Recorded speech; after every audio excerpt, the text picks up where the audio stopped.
We're live. Whoop, whoop, we're live. Yay. Hello, everyone. Welcome to this week's episode of Hollywood Matrimony Live. It's the first episode of the new year. We're hoping 2021 is going to be so much better than last year. Don't really know, though, but it's our hope. Keep hope alive. Yeah. Thank you so much for watching us live right now on YouTube and Facebook. Don't forget to go find us on the Instagram and the Twitter. Right now, what you need to do is like, share, and tell everyone you know. Thumbs up, follow, subscribe. I don't know what we do, but do all that junk. Just follow the pillow. Okay, so what I'm going to do right now is I'm going to go share and like it and thumbs up it and whatever it is we do. I don't know. I get so confused by these things. Really? Shut up. First show of the year and you're doing that nonsense already. So first off, if you may notice, we have a different visuals in here. Someone for the new year finally can shut her mouth because she got her a professional light. I got new lighting. I'm so happy. Right. So I actually had someone else, a friend of mine, was telling me, "Oh, we really liking your show." A little piece of advice: you might could use some better lighting. I've been wanting lighting for maybe 2 years now. Yeah, she has, and I haven't cared. When we were in the old house, remember we had that lamp and it fell on my head? Yes. If you haven't seen any of the early shows, we used to have, we had lighting at the old house, but it was just like a lamp off screen, and it did a good job with what it was doing. It did okay. And one day it just gave up, and it just fell right into the middle of the show, right on her head. Right on my head. It was the best thing ever. Oh, my gosh. Okay, I'm telling my friends, come watch our show. I've shared it to my page. I think we're ready to talk about some movies. Yeah, well, we don't have a whole lot of movies to talk about this week because we only saw one new theater one. We saw a documentary one on Netflix. We're going to do a retrospect of something else. And then we're going to talk about our favorite movies of this year, which might be for 2020. Last year. But you might be surprised that there was a lot more movies than you might think came out There this was year. A whole list. So you do such a good job of doing your list as you go. I started my list in January. So the way I do my list, and do you want to do it first? No, I just want you to talk about it while we're waiting for people to join. The way I do my list, and I haven't done this every year. This was my first year of really jumping on it early. Last year, year before last, really now, I started in the middle of the year. This last year, I said, nope. You did a good job. January hit. I saw a movie in January, I believe, of some sort that became a movie like, man, I love this movie. This has got to be the top 10. Yeah. So I just started every time we saw a movie, if I loved it that much, I put it on my list. I didn't care how many were on the list. I just put it on the list. So by the time we got to this month, all I had to do was just whittle it down to my top 10 and be done. And she's over there with like scrolling. So what I did was go through the list of every movie that came out through the year. So month by month. And I made this huge list, and it was like 50 movies. And then I'm like, oh, my gosh, now I have to get down to 10. It's impossible. And we'll get there. Excuse me, we'll go over that in a little bit. Sorry. It is going to change up a little bit this year because when we do our movie list for the year, it's not necessarily just theatrical movies, but we usually try to stick to that. Yeah. But this year, much like the Academy, we spread it into streaming and stuff. We didn't do it necessarily just Blu-ray DVD releases. We tried to at least get stuff that got bigger releases, even if they were smaller films. Yeah. But there are going to be some exceptions this year because there wasn't as obviously very much in the theater. So we did everything. So all right, let's just jump into, I guess, the regular movies. So why don't we do the one we saw in the theater first? Okay. So we went back to the theater this week for the first time in a couple of weeks. Yeah, it's crazy. Or no, we went the week before. So we went to this time. We had the theater all to ourselves except for two other people. They were really far away from us too. Yeah, so it was a very nice, relaxing experience. All right, we're going to talk about this movie actually came out here on Christmas Day. It was one of the ones we were going to go see last week. Planned to talk about it. Why is that so big? Goodness gracious. We didn't get a chance to. Why is there big flowers on my screen? Because it's coming up. But what we saw was This News of the World with Tom Hanks. And I always like Tom Hanks in movies that I call un-Hanks-like, which what that means is I think Tom Hanks can do anything. He can. I think Tom Hanks could play a ninja if it came down to it. Well, I mean, I fell in love with Buffy and Hildegard, so, he can do anything. I know, but I'm saying is most time when you think Tom Hanks, you think of dramas or lighthearted comedies, romantic kind of things, the everyman kind of thing. Yeah. But he's proven with films like Road to Perdition, Saving Private Ryan, The Angels and Demons, and whatever that, the Da Vinci Code movies. Da Vinci Codes. What is the other one I'm thinking of? That latest one, Greyhound. What did she knock over? The old bag of popcorn. Oh, okay. It's okay. So he's done a lot of stuff that wasn't just your normal everyday guy, but every time he pops up in something new, kind of like this movie, it's like I look at this as an un-Hanks-like situation. Yeah. And he's always good in them, even if the films aren't always good. Correct. And then he makes each performance turn into not an un-Hanks. Because then you're like, I can see him in any kind of movie like this. He can do anything. And this movie is no different. This movie is a Western of sorts. I mean, it is a Western. The premise of the movie is this. It's after the Civil War, I believe.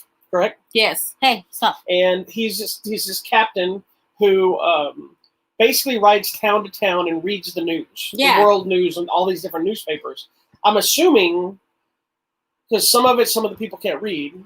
Correct. And also some people don't have access to all They don't have access to the papers. So he charges like 8 cents or whatever it is. He charges a dime. A dime, you drop whatever. a dime in the bucket. Which is a lot of money back then, but it's like going to a concert, if you will. And he just stands up there and literally reads the news, but he does it in a very elaborate way. He makes it exciting. Yeah, he's telling stories of oh my coal gosh, miners that were dog. trapped. Dog, stop. Coal miners Sit. that were trapped, or Sit down. people that were buried alive, or all kinds of crazy stories. All sorts of stories. And it's that simple. That's his life. And he comes across this young girl who is part of a tragedy, if you will. Yes. And he's kind of become charged with taking care of her. And that's where we're at. This dog is driving me insane. She's trying to find I'm trying to ignore. She found her places in it. Okay, good. Anyhow, so I've got to tell you, I love Tom Hanks in anything he does, but this little girl was amazing. Yes. Whoever this little girl is. If you look at my review, her name's in there. Okay, let's go look at it, and I'm going to share a copy of the review with you. Something Hensel. No, I don't remember exactly what it is. But she's so good. She doesn't speak a whole lot.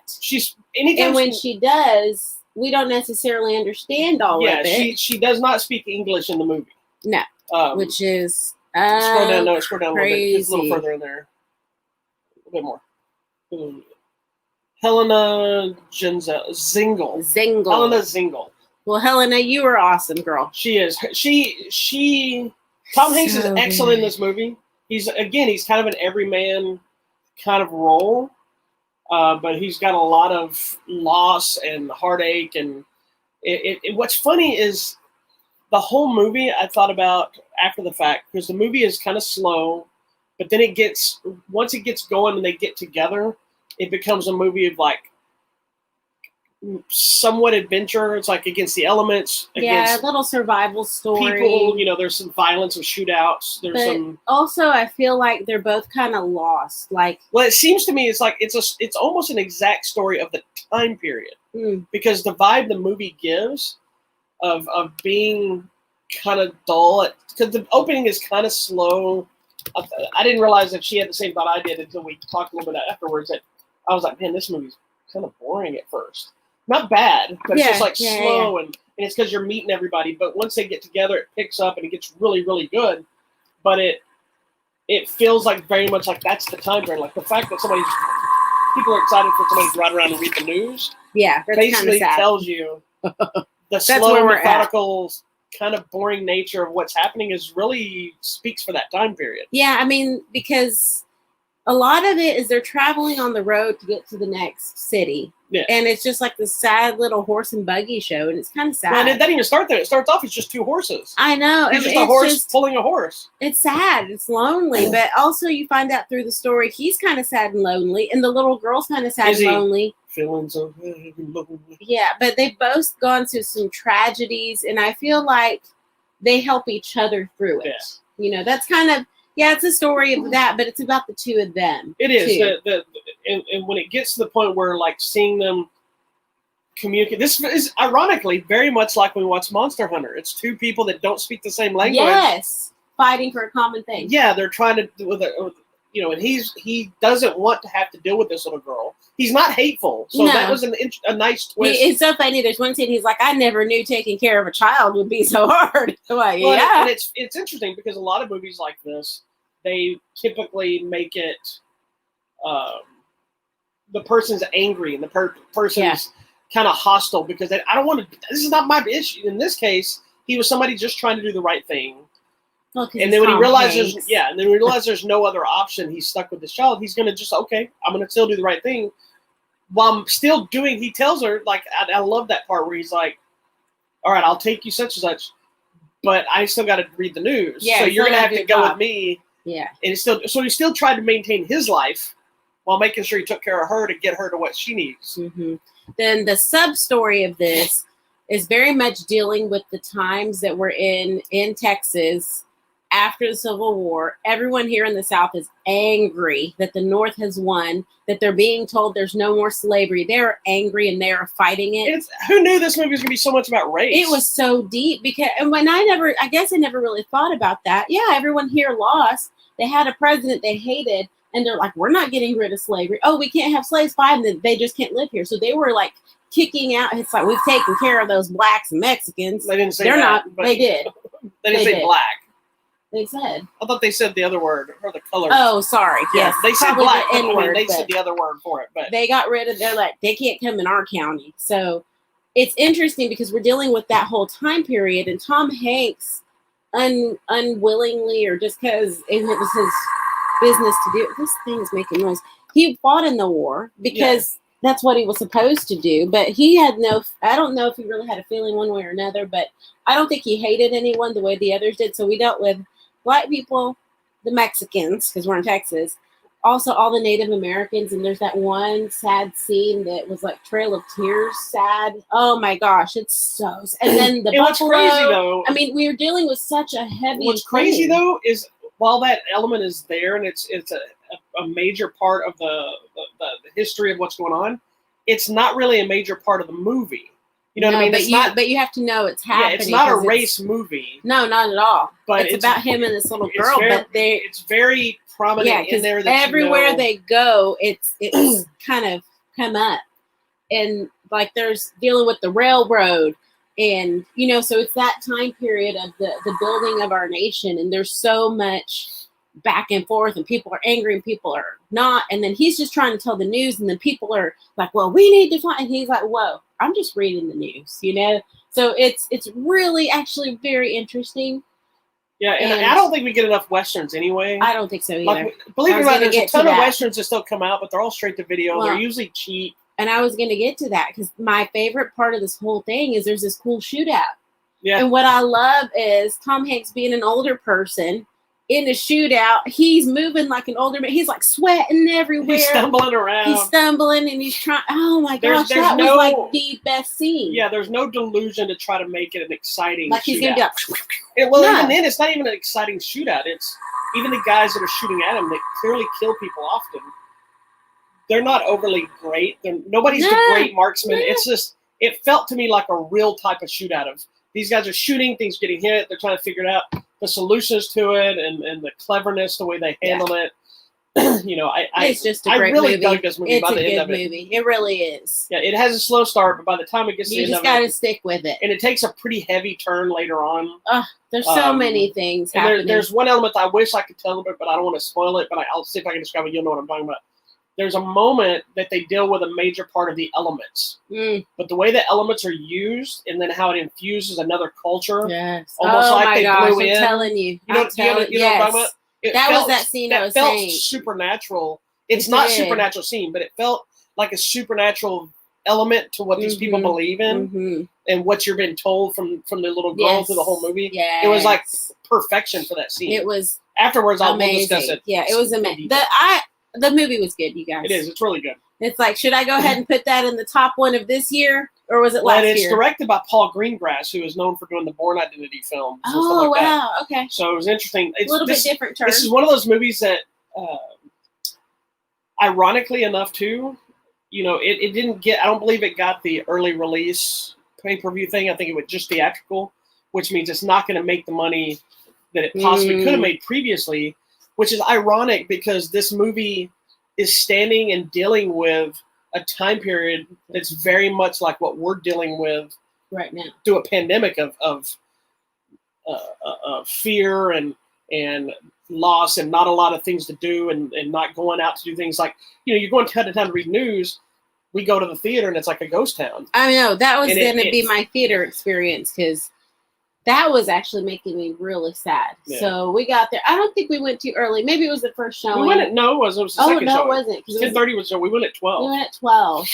And like, on a Saturday. Yeah, there's no cars there. There's maybe like 5 cars, and I'm like, there was nobody in the lobby. I'm so scared that they're going to shut it down. Yeah, well, there's a whole thing with AMC. Yeah, it's so sad. That, they're starting to sell off stocks, and they're doing this, and they're trying to. It's getting a little sad to me because it's like I don't want to lose the movie theater. Like I didn't get to go to the theater until I was a grown up, and I don't want to lose it now. Well, here's the problem that we have with all this is movies like Wonder Woman and things like that have been coming out. Movies have been coming out.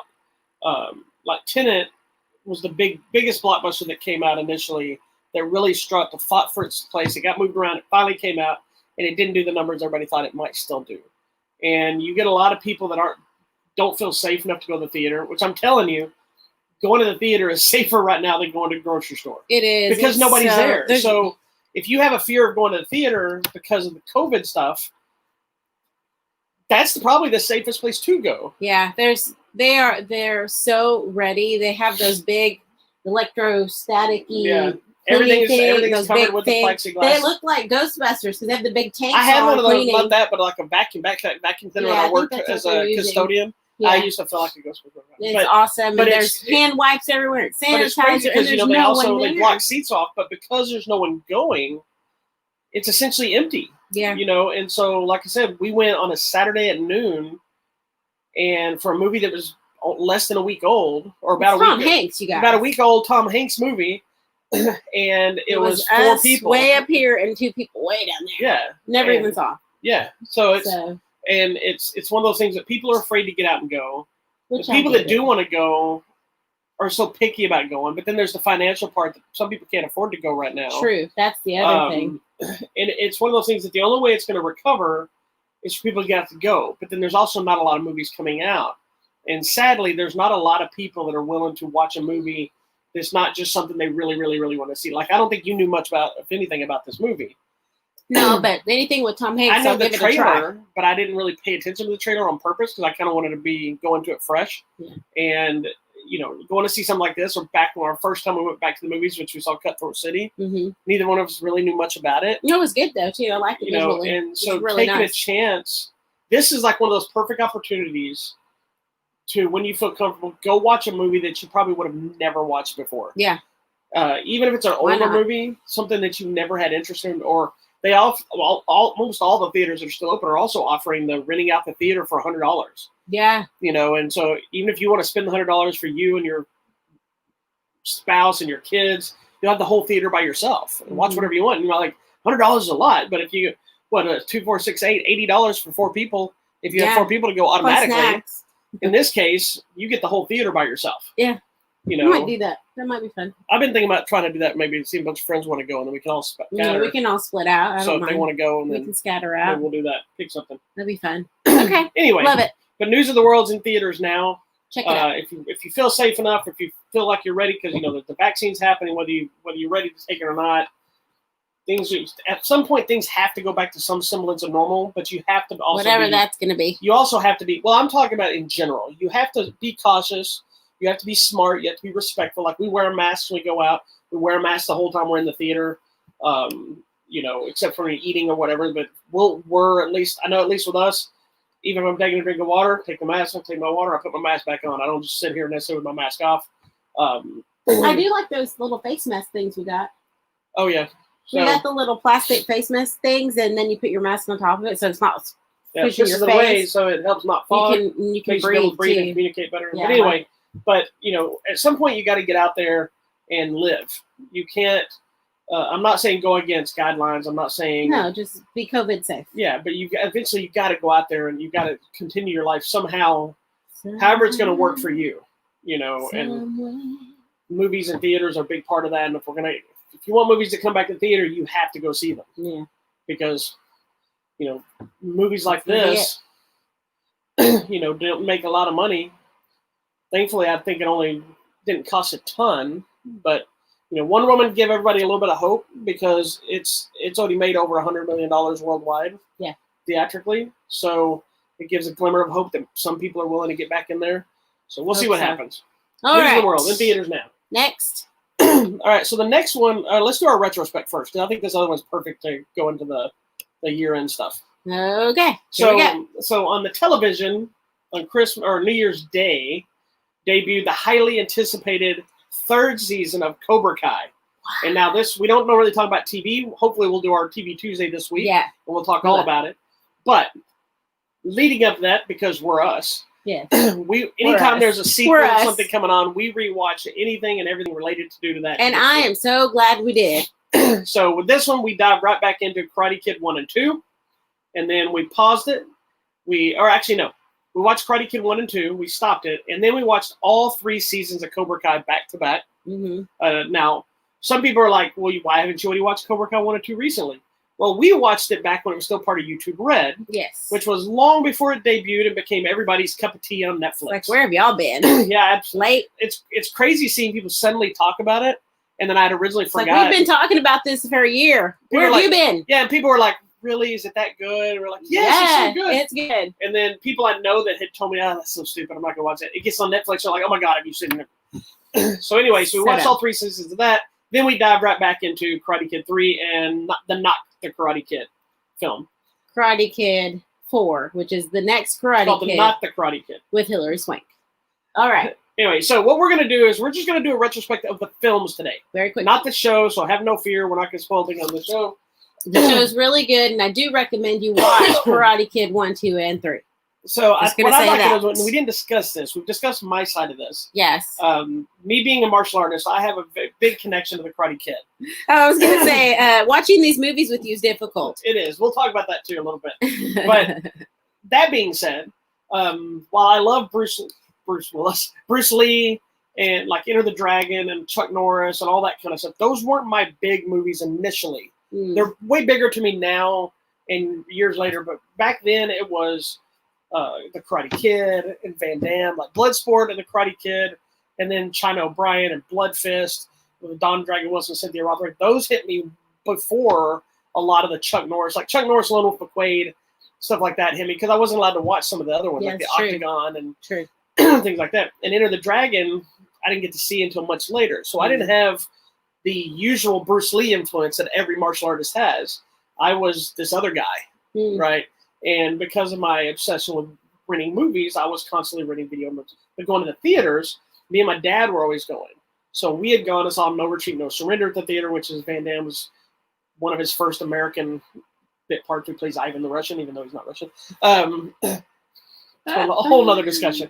And of course, the Karate Kid. Yes. Which at this time when the Karate Kid came out, I was already in martial arts. Okay. So I already had a mild understanding. I don't remember exactly what year I started. It was around the same time. Maybe I'd been in it a year, or maybe I was just getting started. Yeah. I know it was like 84, 83, 84. I think 84. I remember loving the movie, connecting with it, but also being highly irritated with the movie. Because of some of the karate things.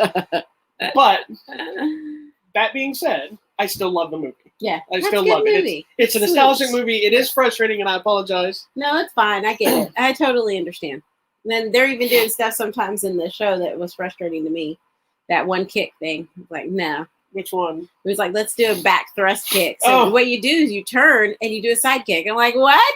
Yeah, you do a back thrust kick, and then convince the teacher to turning back kick. Only to do it with a side kick. Because I fight so much with the kids that doing a back kick. Like, if your foot's in the wrong position, that's now a side kick. It's not a back kick. Here's what's really hard about teaching that kind of stuff, especially to kids that don't grasp it, is both exist. Oh, yeah. A turning side kick exists. Love a turning back kick exists. Totally. If you're really using the kick, it doesn't really matter. No, it doesn't matter. If you're hitting him with a back kick or a side kick. But when you're trying to learn it, it's specific. Your hip and your foot must be in a certain position. So come on. So this is what she has to go through when we watch any of these movies, because I get very irritable. Sometimes I just snicker to myself at things. And I look over and she's just like doing this because she knows I've seen something to irritate me, but I'm trying not to constantly talk about it. I know. So she was live Facebooking while we were watching the first movie. Lord. I mean, we all know it was an illegal kick. It's okay. It's the movie. What are we going to do? Well, and see, I have been arguing that point since I was a kid. Oh, I know. And then somebody, I don't know who it was, some random person made a video years and years and years ago of why Johnny was the real Karate Kid. And I agree. I don't know if it was I think it came out before How I Met Your Mother. But I don't know. It might have been spawned from that storyline. But I know that made big thing. And then Zabka was on How I Met Your Mother too, right? He was. I didn't watch that show, so I was so excited when that other video came out. I'm like, yes, this is what I've been telling you people. He was the real Ralph bully. Macchio was a jerk, and both of them were at fault. Yeah. But it was just so many things. And then that tournament irritated me, and knowing that Pat Johnson, who is the referee in the tournament, he's also the fight choreographer for the movie, and he's a real-life martial artist. I've even posted, I think I commented on the recent thing, that he should get his referee license stripped for allowing this behavior. And you know what? The more I think about the reason it irritates me is because I've been in those tournament situations where you hit somebody and you don't get a point for it, and then they do the same thing and they get a point. You're like, come on! Yeah, always. They didn't see it. That's right. Whatever. But also getting the people that aren't black belts, or it was reversed. Like in the original Karate Kid, Mr. Miyagi steals this poor guy's black belt. Yeah, which, by the way, hey, that is emotionally distraught to me because I'm like, I never noticed it when I was a kid. Oh, I didn't watch it. I knew he did it, but I'm saying they didn't really connect that he just took this person's belt. It was a bag sitting there. It didn't connect the real.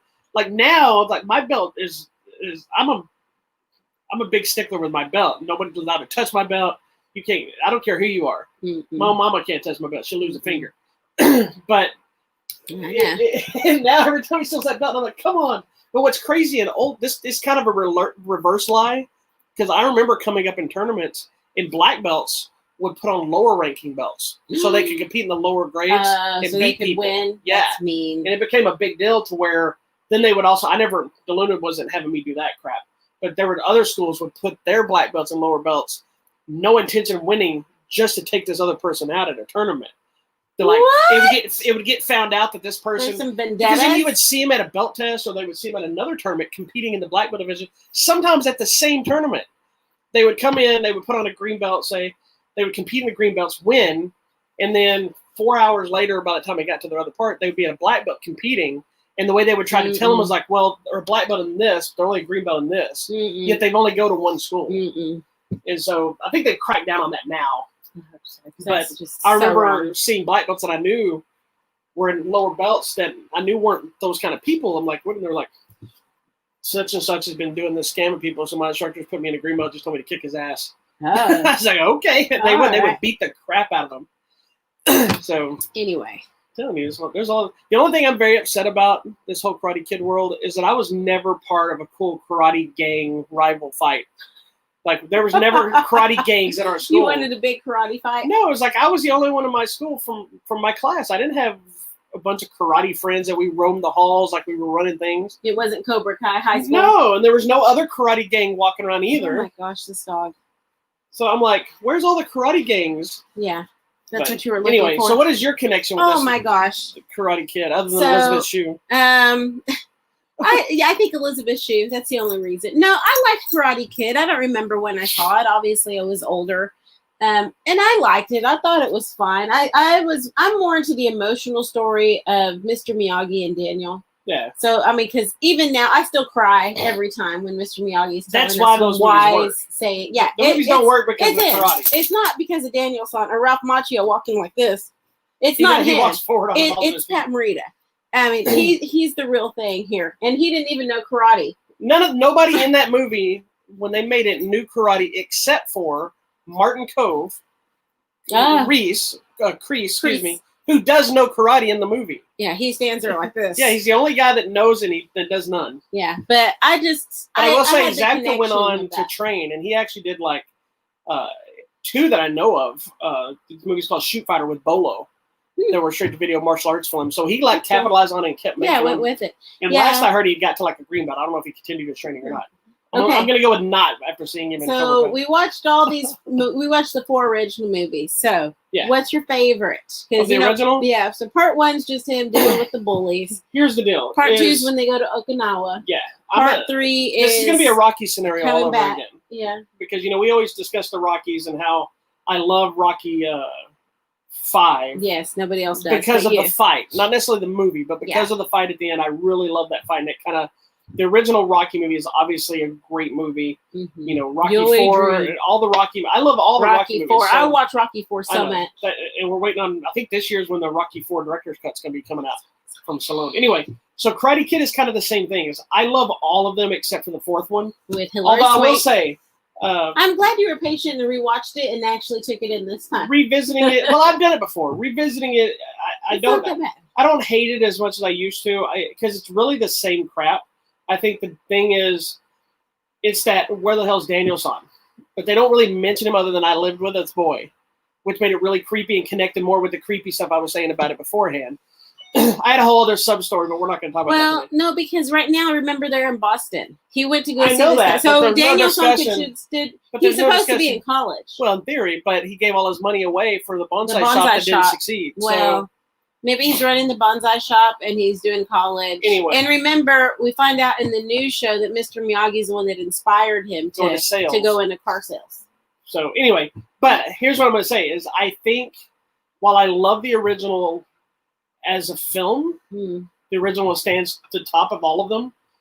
The third one, I always loved more because I became a huge fan of Thomas Ian Griffith, who is an actual martial artist. He is so creepy and mean in that movie. And he also went on to have his own action movie career.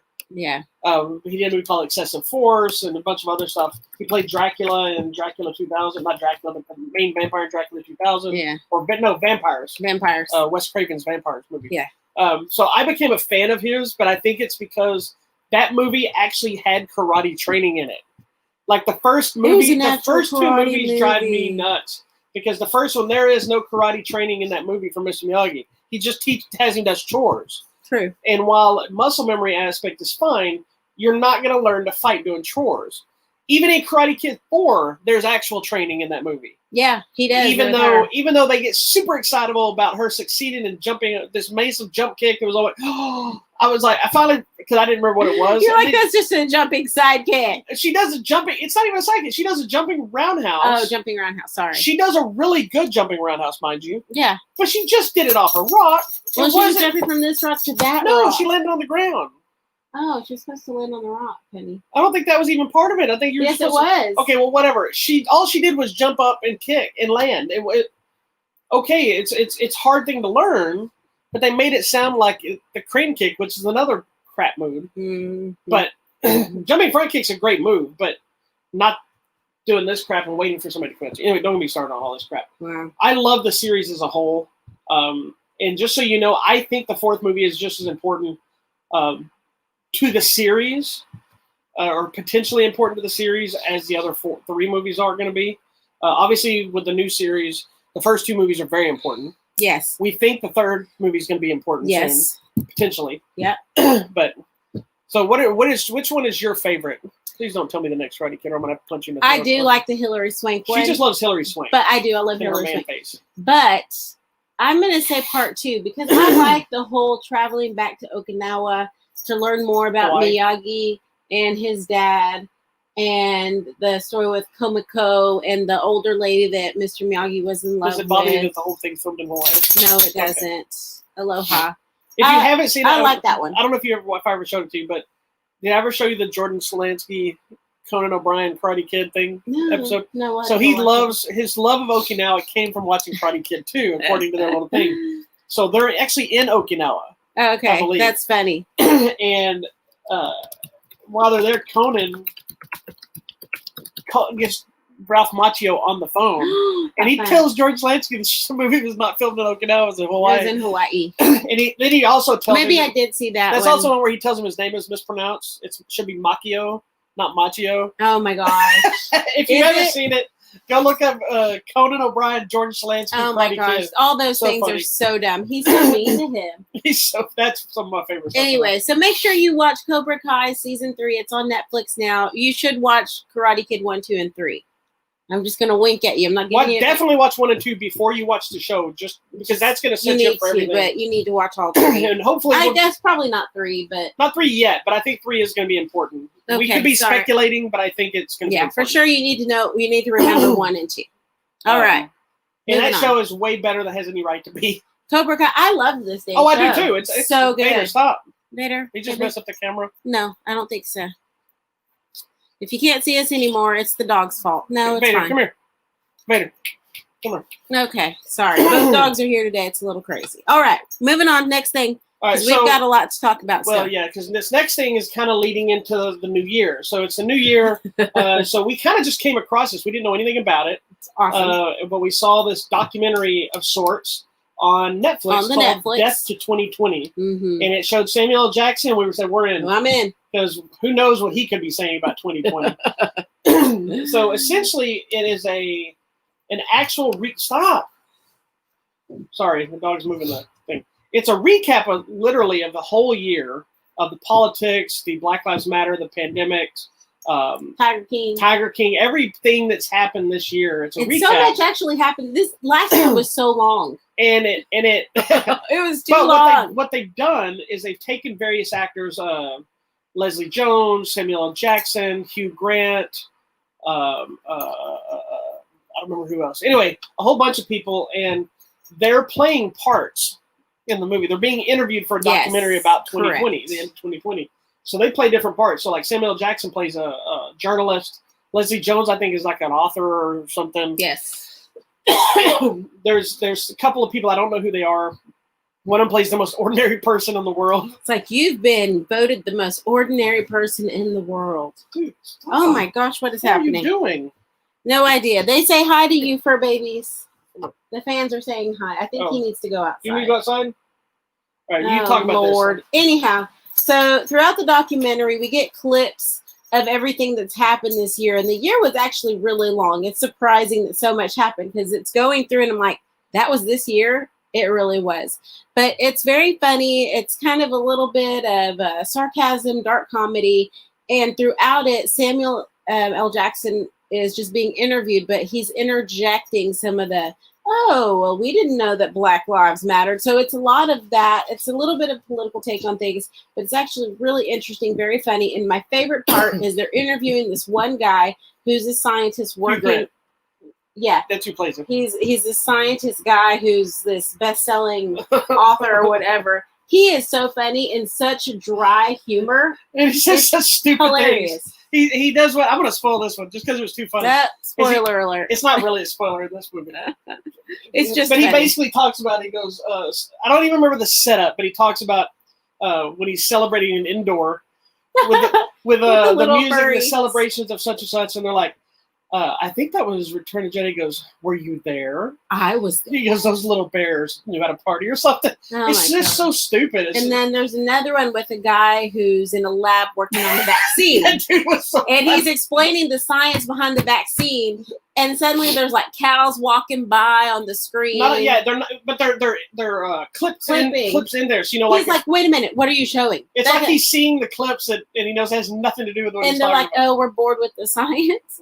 He goes, do you even care? Like, no. But here's the thing. We're trying to make it exciting. But here's the thing. As funny, as silly as it is, it's real. It is real. It's telling you the real story of things that happened.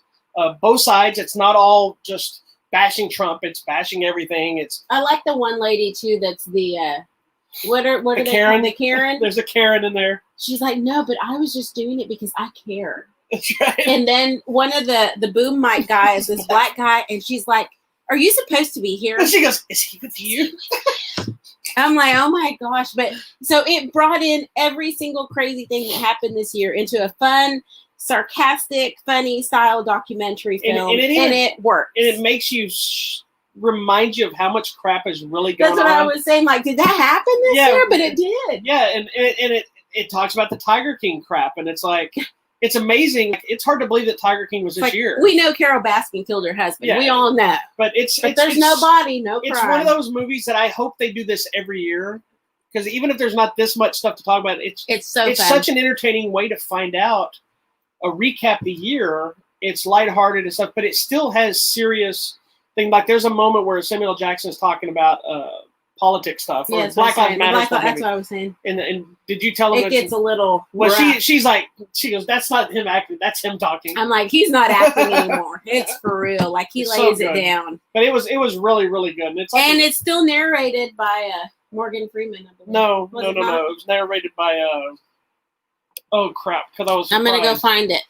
Because it was narrated by someone important. Lawrence Fishburne. Oh, okay. Narrated by Lawrence Fishburne. Don't say the same thing. It's not the same thing. Okay. They are three distinct human beings. What? That's 2 people. Samuel L. Jackson, Lawrence Fishburne, and the other. Everybody gets them all confused. But I know one is from Matrix. That would be Lawrence Fishburne. Yeah. I do love in that interview when they think Samuel L. Jackson is Lawrence Fishburne. Like, and he goes, I ain't Lawrence Fishburne. He goes, no. Because the guy's like, I just said the wrong. No, we don't all look the same. That was funny. I love Samuel L. Jackson. Anyways, you've got to watch Death to 2020. It is on Netflix now.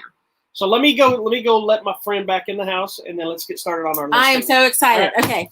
You guys, this is the best part. This is why you're here. You're the best around. Okay.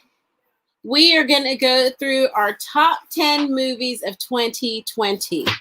As we said at the beginning, you may have thought there was no movies that came out, but my friends, there were a ton of movies. If you go look it up, there's a gazillion films. Bobby's so organized. He kept his list throughout the year. I am so disorganized.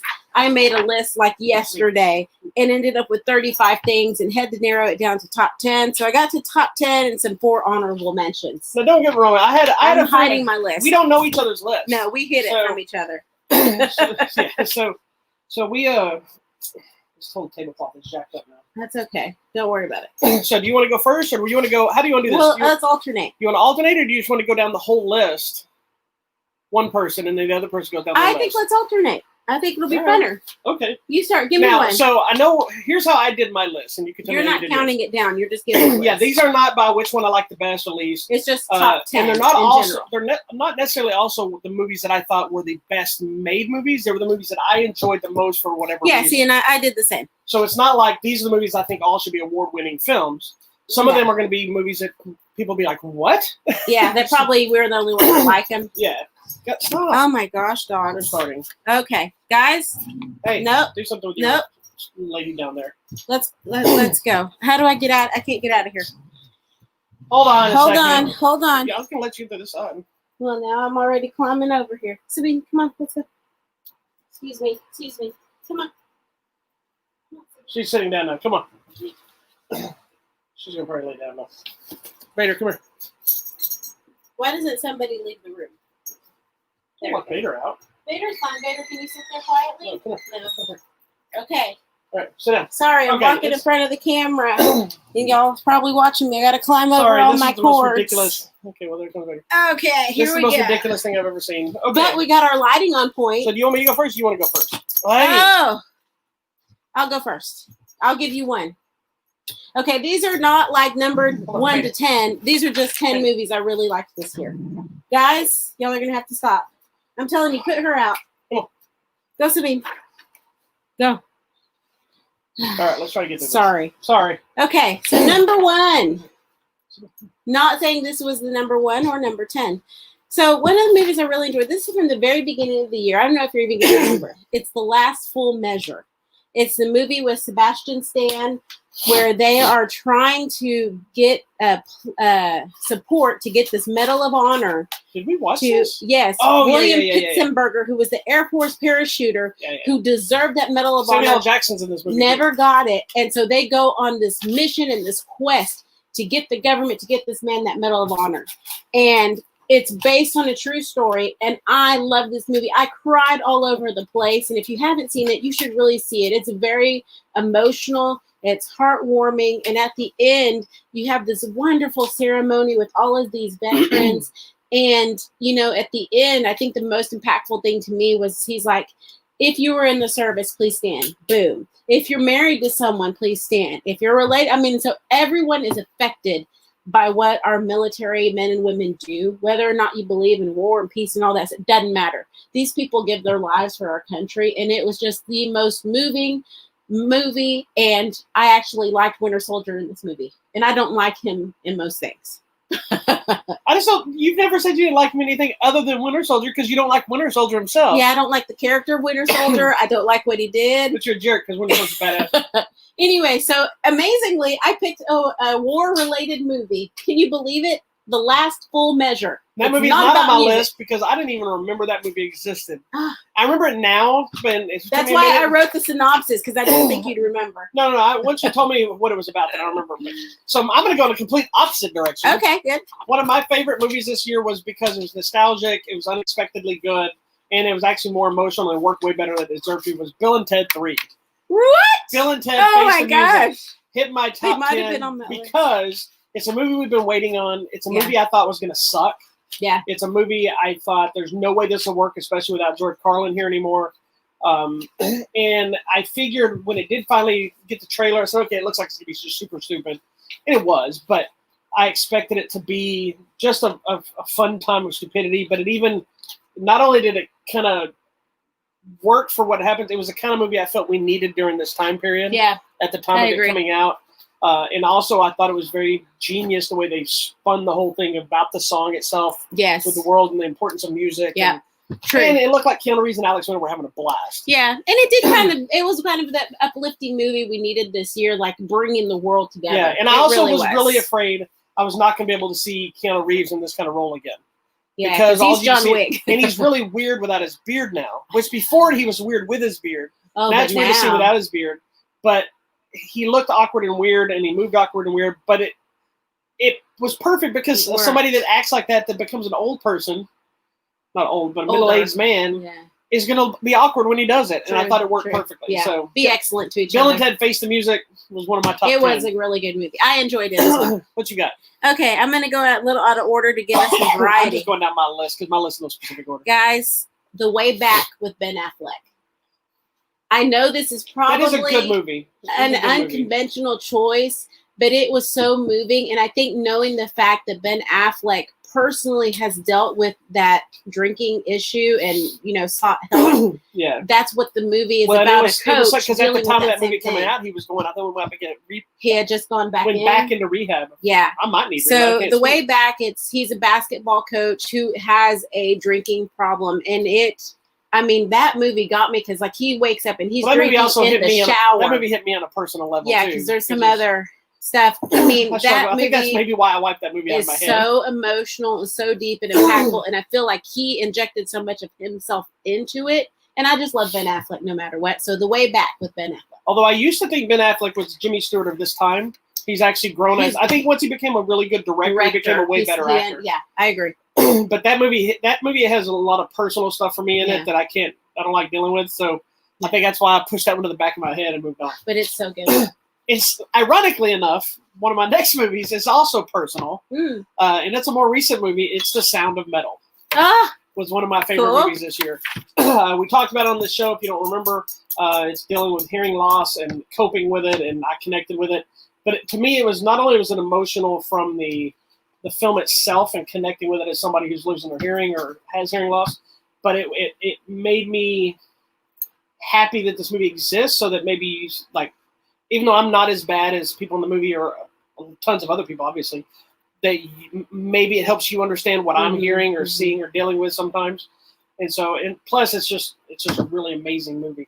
It's crazy because I also have that on my list. Do you? I figured you probably would. What's the man's name? Riz Ahmed. Riz Ahmed is amazing in this movie, and I'm pretty sure he's going to get nominated for something. I hope so. And I think the other thing that was impactful for me, besides really understanding your situation, is just the cinematography of it all. It's so dark and gritty, and then the sound going in and out, and just this one would have been really amazing to get to see on the big screen, just for the extra loud noise. It might have been too much for myself. I don't know. You've got to see it. It is really on Amazon. Good. I think it's Amazon. Amazon now. So if you have Amazon Prime, you can just watch it. So please watch it. It's actually really good. Okay, good. The Invisible Man. Oddly enough, that's one of my honorable mention ones. What's her name? I forgot her name. I'm so sorry. I forgot your name. Girlfriend of Elizabeth Cruz. Elizabeth something. Elizabeth Moss? Elizabeth Moss, yes. I like this because visually it's really interesting, because we were like, how are they going to bring Invisible Man into our modern era and make it work? But it works, and it's creepy. I was into it because it's directed by Leigh Whannell, and who's from the Saw franchise, and he also did one of my favorite movies last year, which was Upgrade.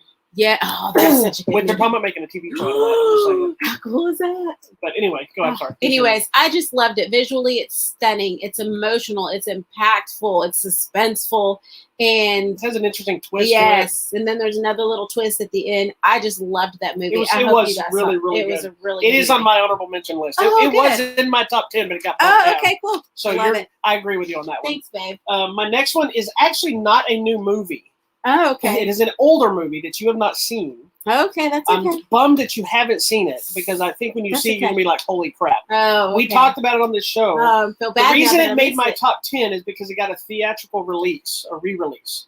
And so I broke my own rules and I made this Memories of Murder, which is the movie that's done by the same guy that did Parasite, which is the one I told you. I never got to watch it. Yes. That movie I like that guy. It might be one of the best movies I've ever seen. And it was made before. It's based, for those who didn't Parasite. see that episode, this was his first movie. Yes. His first big movie.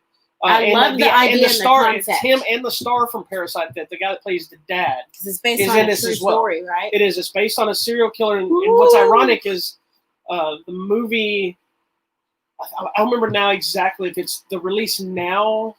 Or the original release? No. It got released and the murders had not been solved. Right. And then it was the anniversary of this movie's re-release. They did a Fathom Events theatrical showings of it. So we got a 2-night premiere. And then the guy that, I think he died now, but the guy in prison confessed to the murders finally. Years later, like around the anniversary of the film or something. Creepy. It's crazy stuff. Ooh, it's kind of creepy. But it is one of my favorite movies of all time. No, it's that good. Okay. And I decided, normally I don't. It took the place of originally 1917 was going to be on my list, even though that movie came out in December of the year before. It didn't get its full release until January. Yeah. So I was going to say, no, it opened full, but it really opened in December. Yeah. But I bumped it, Memories of Murder took over because that movie is that damn good. Okay, let's see. I'm going to go with 7500 with a plain movie with Joseph Gordon-Levitt. I liked it just because movie. It's one of those movies where you get the camera shot of him, like pretty much the whole movie probably takes place in a space this big, and that's it. And it is so amazing and impactful and emotional. It's basically he's a pilot and his plane gets hijacked. And so you know that you cannot let them in the cockpit no matter what. You have to figure out what to do. And so you are stuck in that confined space with him for those 2 hours. It is so stressful and high tension there, which was also a good movie. That's one of my favorite horror films. But, oh my gosh, he is such an amazing actor in everything he does. And that movie is so impactful because the other thing is that at the end, it just ends. Yeah, it's just over. You're like here, and then it's done. Because it ends like real life. Like the situation's over, it's over.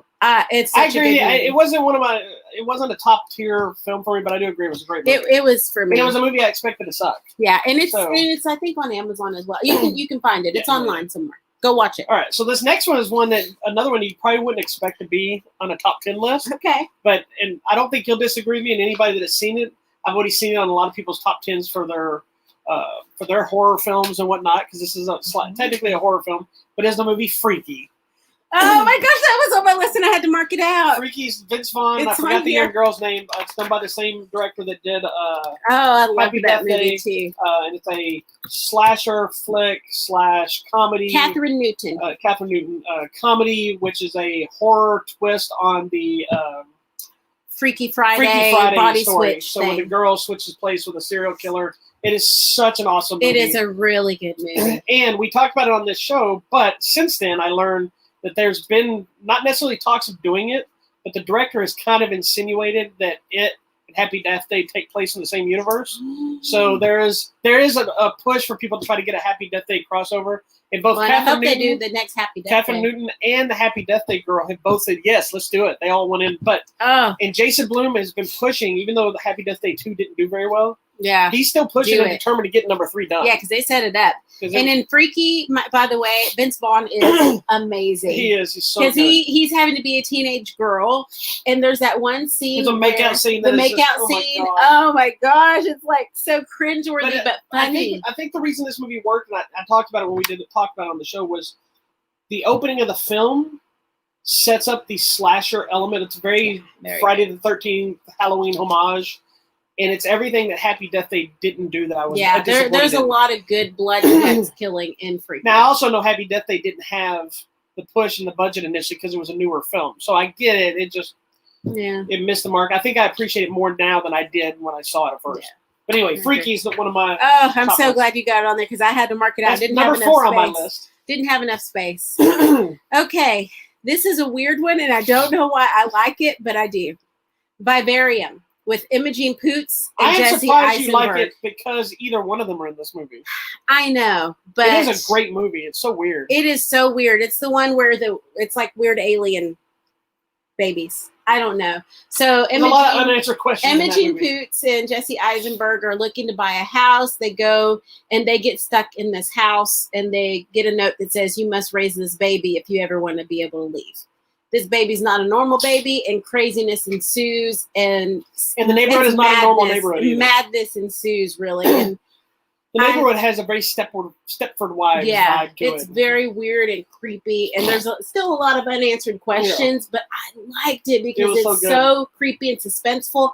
And the other thing I liked about it, just cinematically, was it's all very green and muted.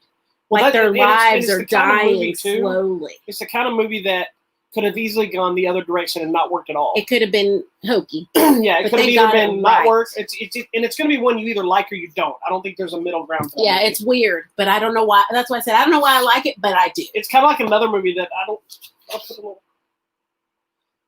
No, I didn't put it on there. I didn't think about it till later. Ironically, that I loosely was going to put on my list as probably was one of the honorable mentions, but it didn't make it. Was Synchronic. It's a movie like that. Yeah, too. It's a little weird. I liked it, but I just didn't. What, Synchronic? Yeah, because I think I was getting it too confused with Tenet, and both of those were okay. This one I think was more emotionally impactful. That's it. All right, next. My next one is another one that sadly you didn't see that I really wish you'd watch with me because I think you would like it. Okay. But it's called The Five Bloods, which was a Spike Lee movie that was on. It's on Netflix.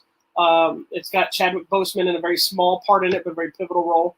But it's about these Vietnam vets that had found gold, and so as they've gotten older, they go back to try to get the gold back in Vietnam.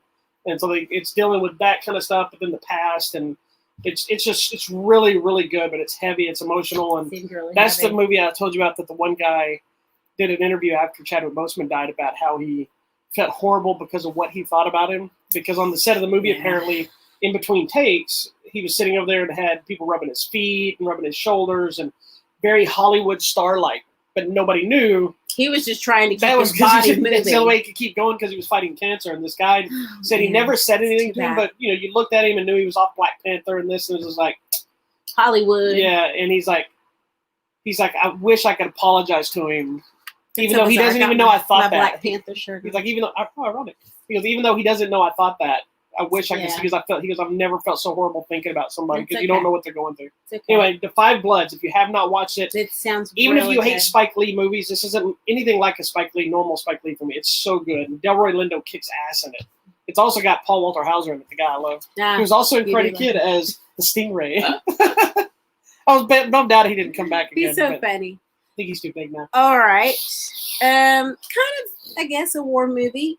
Greyhound with Tom Hanks. That almost went into my list, and then I decided no. It's so bizarre in picking all these types of movies. I normally don't like war movies. You were just so hostile this year because of the pandemic. I was, but this is another one that the cinematography, I keep bringing up cinematography, but we basically have a one-shot on Tom Hanks the entire movie.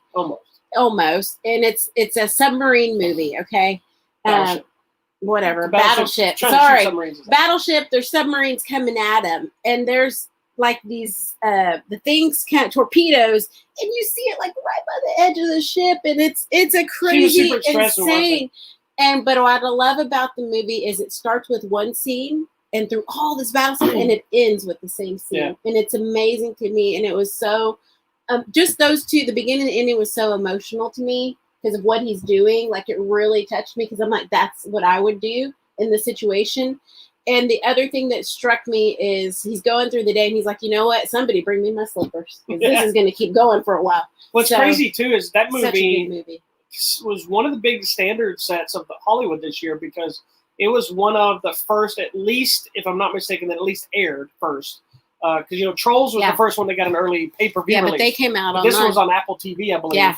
And it was actually part of Apple TV. So it was one of the first big blockbuster-type movies that came home, and we could watch it at home. And I loved when they did the Apple TV thing. Like, it took over the entire screen of it. It was the full length of the battleship on the Apple TV scroll when it came out. It was beautiful. It's really nice to watch, too. There's another movie that was very stressful. This one I didn't go into it with my unhankness because you've seen him in war movies before, so it felt I could see Hanks doing this, but it's a different kind of role. But what I love too is due to the time period and there being black soldiers on board, how he cared for each one of his soldiers regardless. It's such a good movie. You need to watch it. Well, speaking of black people, my next movie on my list is a black film. Oh, okay, great. I love it. It is a more recent movie, and ironically, is also a Chadwick Boseman movie. It's Ma Rainey's Black Bottom. Oh my gosh, that's on my list too. I added that one at the last minute. I'm so glad. It did make the list. We talked about it recently, and it's one of those that's get you in the you know what? It's funny. I've read a lot of people talking about it that they liked the movie, but they were bummed out that it didn't go into more of her career and this. And I'm like, that's not the story. That's not. It's not even about her. But what's funny is him. We might have talked about it on the show, but one of my friends, who's also a critic, hated this movie, and the irony of what he hated was the stuff that I loved. And the same thing happened with Wonder Woman. Like, I really enjoyed Wonder Woman 1984. I know a lot of people didn't. It's all right. But me and him had that same discussion. He hated it. I enjoyed it. And the same opposites of what he hated about it is the reasons I liked it. And it's always just interesting perspective. That's fine. Perspective. Thank you. Yeah. That people bring to it. And I love and it opens up those conversations. But that movie, we did a whole episode. I'm not going to go on a long thing about it. But it's a heavy movie. And I still think is probably Chadwick Boseman's best performance of his entire career. And he's had some hefty ones. This one showcased his brilliance as an actor. I agree. And it's sad, but almost a perfect exclamation point to the end of his career. I agree. Because he went out on top. Yeah, you want to say he going out with a bang. The man did it. The thing I loved about it is immediately with their delivery of the lines, I was like, this has to be a show. And we looked it up and like immediately, I didn't pay attention of who we didn't realize what they were doing. Part of that now I get it. But I mean, and it's so quick and it's so fast paced and it's hard hitting and it's impactful. And yeah, we got Ma Rainey, but I don't think it's about her. I think it's about Chadwick Boseman. Really, well, it's about both of them, but it's also about the time period and the struggles that the black people were dealing with their music and the white people and dealing with it's heavy, wanting to be your own person, but having to be needing someone else to do it for you, kind of thing. There's a lot of elements. It's heavy, man. I think the most impactful. It's funny because the night we watched it, it was a movie we chose because we didn't think it was going to be near as heavy. Yeah, we're like, oh, we want something fun. It's about music. The most impactful scene to me is he's trying so hard to break through this door, and he breaks through it, and he's in this little alley thing with no way out. And I think that was the point of the whole movie. I mean, all of them, in a sense, were dealing with that. Was one of the things that he didn't think it went anywhere. But yeah, he goes after all that. He goes nowhere. But yeah, that's the point. He goes nowhere. I mean, and they say it throughout the film. It's like, or in that documentary afterwards, during that time period, we're all free to go. Everybody can go where they want, but black people are still not treated the same. They're still not treated the same, by the way. And so they're given just what's left over, but still told, oh, you're free now, but you need to stay here. You're free as long as you do what we tell you. Yeah. So it's a really good movie. Please check that one out. So was that on your list then? It was on my list. Well, do you want to do another one? Or I'll do another. Okay. No, go with another one. You go to another one then? Go with another. All right, so this one's another one I know is not going to be on your list because I know you haven't seen it. Okay. And what's funny about this one is this is one I've seen on people's top 10 lists, and I've also seen this on the worst films of the year list. I love So those. It's definitely a down-the-middle movie. I would love for you to see it. Okay. One, because I'd love to watch it again, because I would love to see what you think about it. It's the movie The Gentleman that stars Matthew McConaughey. No. It's kind of a English mob. I'm thinking The Gentleman from Buffy. It's kind of an English mob movie. It's got Charlie Hunnam.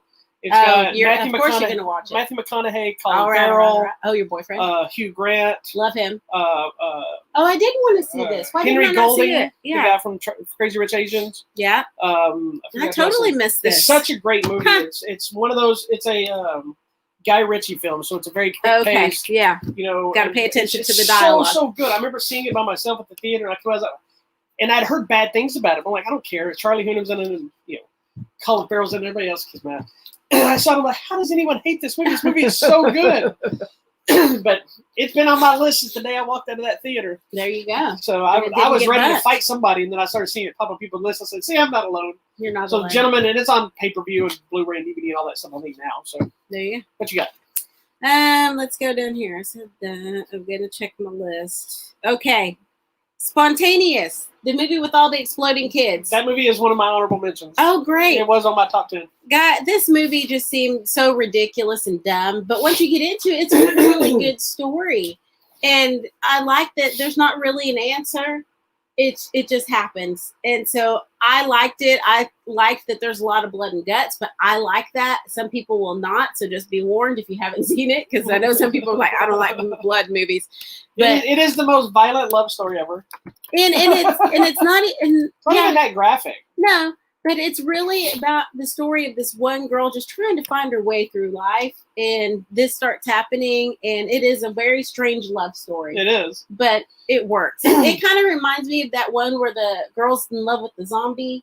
Oh yeah. That just one of those quirky, weird, out of the box romantic Warm Bodies. Comedy. Yeah, Warm Bodies. It's bizarre, but I liked it. It was just different. It is. It's a fun movie. And like I said, it made my honorable. It got bumped off the top 10 in the honorable mention. I'm glad. My next one is Love and Monsters, which was one of my top 10. Okay. Which is Dylan O'Brien, a post-apocalyptic movie, and there's all these monsters. Yeah, and the monsters are all like real life creatures that have been mutated. They're giant-sized mutants. Yeah, but it's also a love story. It is of sorts, but dealing with kaiju-type creatures and that all kinds of stuff. It's such a good movie. It was such a great movie. I think I had it originally. I had to take it off, but yeah, I did like that. I really one love that too. movie. He is so good in everything he does. And it's funny because he's really made a transition from being this geeky, quirky, from being Styles, Teen Wolf, to doing a little bit of everything. Because like when he did it, was it American Assassin? He was really good in that movie. And then shifting into something like this, where he's kind of quirky, but he's also he does really good at like physical comedy, but also can be a serious action. Because he was in that what was that other series where they're trapped in the walls? What? Where they're trapped in the walls? That show. Trapped in the Walls. Yeah, those movies, that series. That was him, right? Maze Runner. Yes. Maze Runner. Yes. He was great in that too. Yeah, he was great in that show. I have something in my eye that's really bothering me. I'm just going to ignore it. All right. Your turn, sister. Anyways, okay, next. Come Play. The creepy movie with the monster. This is my first. What, really? Here's why. So Come Play is this movie. It's about a creepy monster that comes through your Larry, named Larry. Here, the reason I liked it is because we have a main character who's an autistic little boy who I'm artistic. Who communicates through his phone, and I believe the little boy might really be no. I don't know if he's really autistic or not, but I like that they're bringing us main characters that are not your standard little kid. It's like peanut butter falcon. Yes, that's the first thing. And I like that really we're into his world. Like he communicates with this phone, but this creature or whatever is inhabiting his phone, coming to him, trying to get him. And it's such a creative use of technology because you got your phone, your screens, your TVs, your internet, anywhere there's connection. And so for me, it was a really interesting metaphor of how sometimes being connected to the world can bring you bad things instead of you trying to just communicate and share. Zombies are real, folks. It's people walking around on their phones. Yeah, you get the bullying, you get all of this bad information, people who are stuck to the news channel. And I'm like, just ditch all that. And it's really the story of him being able to connect with his family and friends. I just thought it was interesting cinematically. I thought it was a fine movie, and I thought it was interesting. I like the use of like the same way you did, and I thought the twist was kind of interesting. But it was also kind of forgettable. But that's just my own opinion. I think it just stuck with me because it was a little bit creepy. Yeah. Did you have a nightmare? I did. I had a nightmare about Larry. Okay. Larry! My next one almost got bumped off by News of the World, but I decided not to add News of the World to the list this time because I decided to stick to my list. Okay. I don't know if I should have stuck to my list because there's one other film that I'm thinking News of the World still is better, but we'll discuss it. This one might surprise you that I put on my list. Okay. This one's very much like Ma Rainey, is the movie Guest Artist, which I'm going to tell you. You don't need to look it up. I'll tell you what it is. This is the movie about Jeff Daniels in the train station. Oh yes, it's another stage production made into a movie. It's literally just him, the guy that works train station, and that young kid that is awesome in the movie. Jeff Daniels is so good in this, and that kid. And he directed it too, I believe. But it's just a great, great movie. It's one of those that we went into it as a screener knowing nothing about what it was. Just Jeff Daniels. I just know it was a playwright dealing with something, and this kid comes out of left field, and it's just amazing. His name is Thomas Macias. Yes, he's very funny. Good. And it's quick-witted, and it's deep, and it's heavy, and it's funny, and it's got everything in it.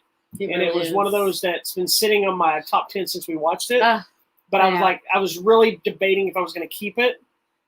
But at the last minute, I was like, you know what? The movie's staying. Because that's not a movie I don't think enough people even know about or saw. It is really good. And if my one mention of my top 10 gets it more played, then by God. Yes, you need to check it out. Yes, guest artist. Jeff Daniels. It is really good. Too, right? Yeah, I think so. No, he did. He wrote it. He wrote it. And I believe it's a play he wrote. Yes. That was done at the same theater where that kid. Yeah, well, he's not a kid now. He's a man, and he runs a theater now. He's a theater guy. Yeah. They actually did it there at the theater. It is a really good movie. That's a really good one. Anyway, okay, cool. What else you got? That was it because we both had Sound of Metal. All right, well, I have one more, and this is the one that I was debating Wait, did on. you do 10? 1, 2, 3, 4, 5, 6, 7, 8, 9, 10. Yeah. How did you end up with more?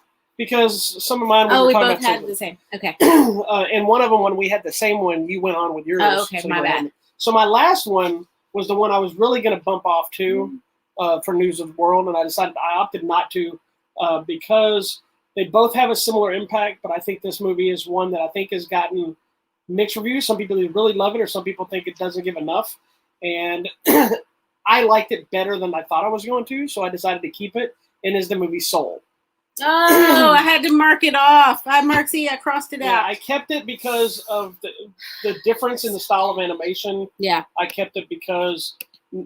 one, because I felt it was an important film because it was the first really good African American or Black led Pixar film that I thought I liked the story. I love the simplicity of the designs. I did too. Which ironically is what a lot of people complain about. I loved it. They're like, it's so ridiculous because when in the New York scenes just beautiful and detailed and this and it goes over here and it's like they didn't even try. I'm like, people don't understand how hard that is to make work. Yeah, I thought that was less is more thing because, is so hard to do as an artist. Well, because I think it was a fair representation of what a soul may be. It's a ball of light. So what more do you need? You're in it where there's nothing. Yeah, we're in a void. We're in the before and the after. Yeah, so it's one of those. I got it. It didn't stick with me from a standpoint of this is why the struggle between that and News of the World came. Is I didn't find it as emotional as I was crying all over. It's an emotional movie. Don't get me wrong. I was crying, and it's emotional and I loved it and everything, but.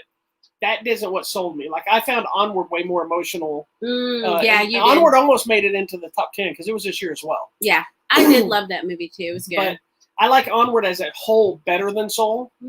But it's also because of the context and what they're doing, adventure and all that kind of stuff. See, and I connected more with Soul because of the music aspect. But I felt this movie, it really knocked it home for me, that simplistic animation and the things they did with animation that were so creative and still told a really heavy story that had purpose. It wasn't just, let's pull your heartstrings and make you laugh, Yeah. So anyway, do you want to hear our I want to hear your honorable mentions. So I actually have 1, 2, 3, 4, 5, 6, 7 honorable mentions. I have 4 and then a bunch of movies I marked out. Okay, so I'm just going to go through mine and then you can tell me yours. Okay. So of course, 2 of them are ones that you're on your list. Yeah. Visible Man and Spontaneous were both on my list. King of Staten Island was on my list. Oh, he was good. I thought was that's been on my list since the day I saw it. That's who is it? Sorry, Pete Davidson. Pete Davidson. Yeah, so watch that. It's good. Tenet was on my list because I really love that movie. It was different. The Hunt was on my list. And that was on my list for The Hunt. Yeah, I marked because it was entertaining. I did have Onward on here too. Oh, good. The Hunt was on my list because not only was it entertaining, but because it was so hyped. Before we finally got to see it. And then we finally got to see it. It was right before the pandemic hit and everything shut down. And it was good. It got held back because people thought it was something that it wasn't. It got promoted as the most controversial movie you've never seen. It got to the theater. We rushed out to watch it. We did. And then right after that, the pandemic starts hitting and everybody starts leaving. Because the last movie we saw in theaters was Bloodshot. Yeah. And then we hadn't seen anything until they opened back up. So that one... Possessor Uncut was part of my up there. I thought about Possessor, but I was like, it's too weird. It's hit a lot of top 10s. It's weird, man. It is weird. That's one of the reasons I like it. And lastly, this is more just because I think this movie's awesome, and this was nowhere near going to be your list.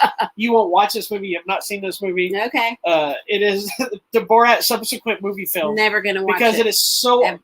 The reason that one, like the first Borat movie would have never made a top 10 list of mine, as much as I love that movie and think it's probably one of the funniest comedies ever made.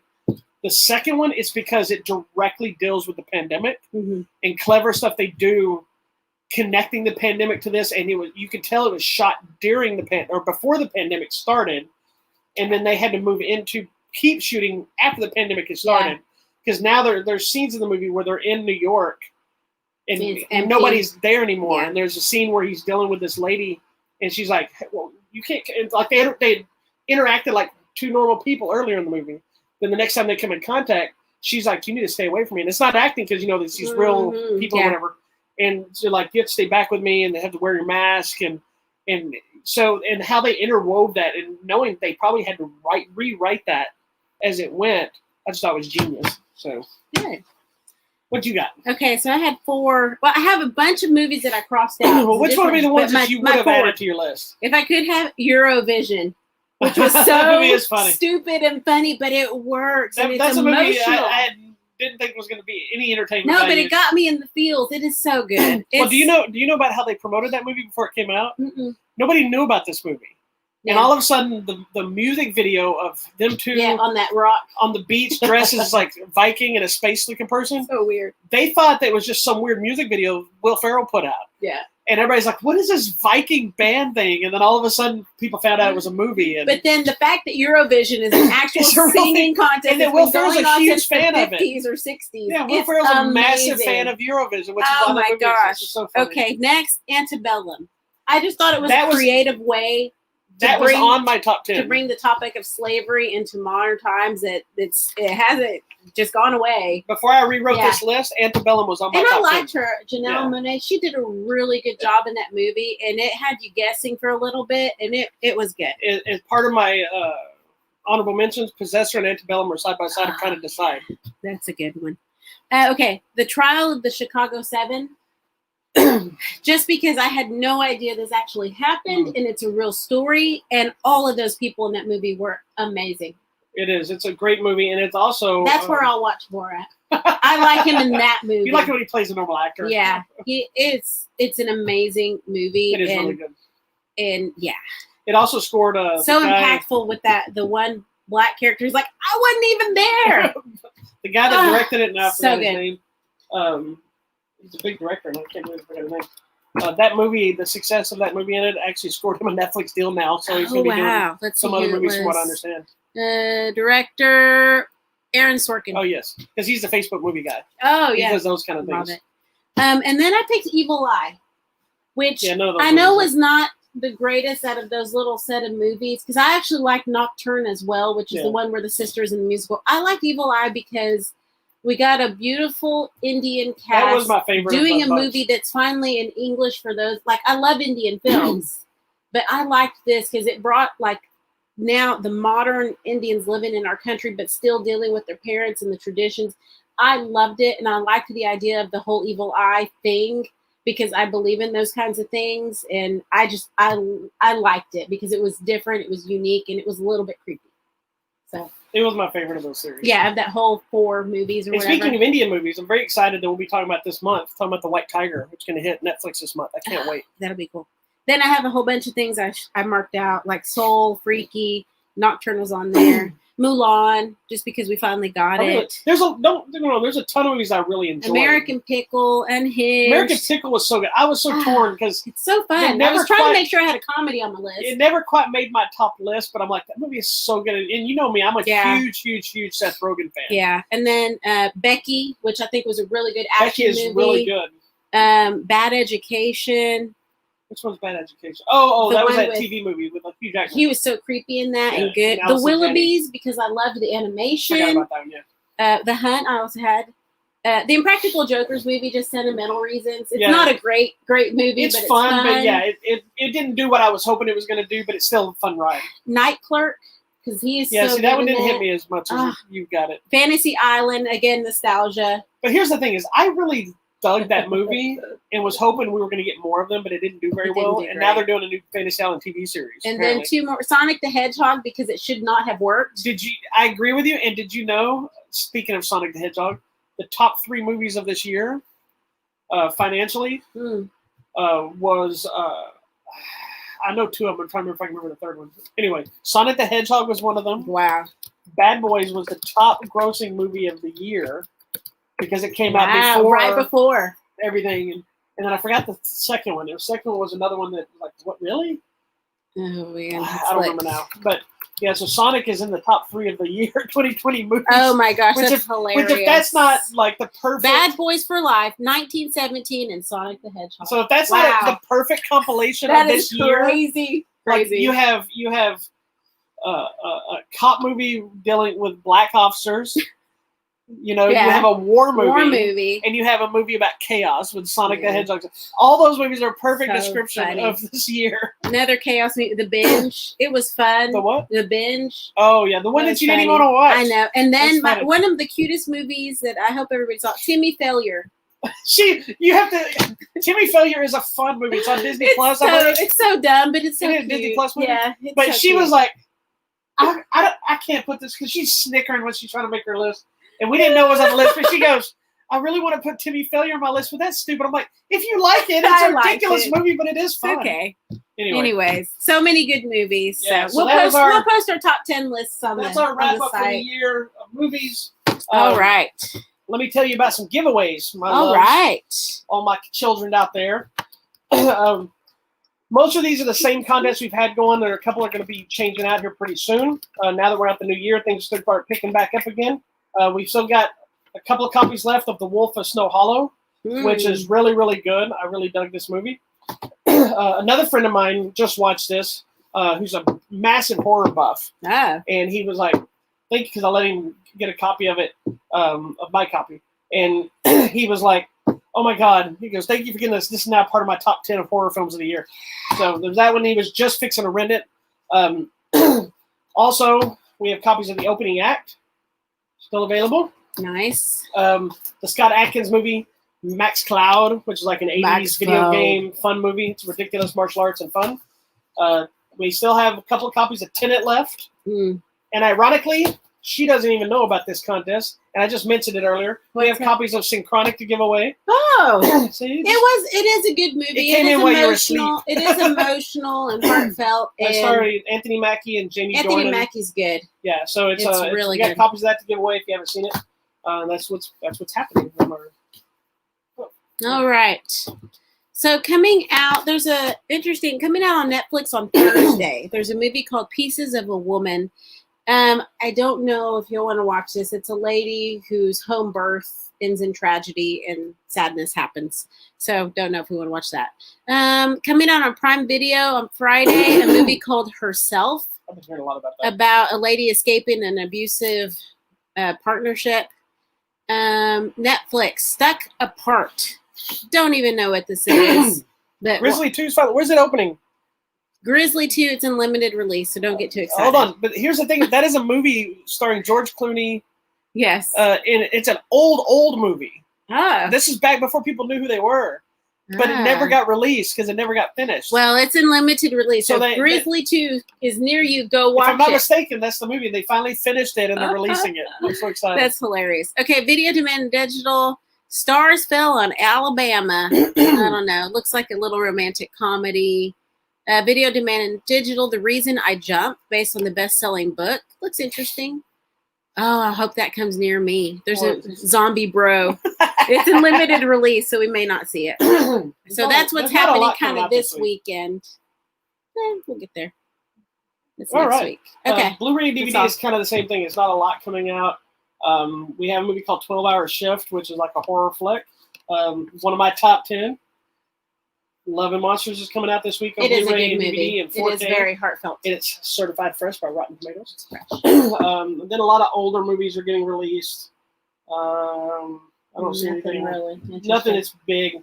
But you do need to remember Boogers of the Antichrist. just because I want to say it. Lord have mercy. Anyways, thank you so much for watching. We went a little bit long. You were like, we don't have enough to talk about. No, I knew it would go say long. We didn't have enough to talk about. I just said we didn't have as many movies to review, so we're going to have to spend all our time on the other stuff. Oh, well. Make sure you go to our website, HollywoodMatrimony.com. Don't forget to click the contest button. That's where you find all the free stuff. Thank you so much for watching us right now on YouTube and Facebook. Don't forget to find us on Twitter and Instagram. And also, don't forget, we're in a new year. We've been making some promises. So I am going to attempt to return tomorrow for an all-new episode of Martial Arts Movie Monday. And hopefully we'll be back for TV Tuesday this week. Yes. And we have an all-new show that's hopefully going to be starting. We didn't get to work on it because I have an art deadline, and we've been sick, and all kinds of things that were happening. So we're going to postpone our new show, but it's going to be a fun pre-recorded show that I think you'll like. It's a lot shorter, so you can watch it in the blink of an eye. So hopefully we'll get to debut that soon, too. But we'll definitely be back for an all-new episode of Hollywood Matrimony Live next Sunday, so make sure you join us there, and don't your square. And watch Cobra Kai. All right. Thanks so much for watching. Okay, the dog's here. Bye. Bye.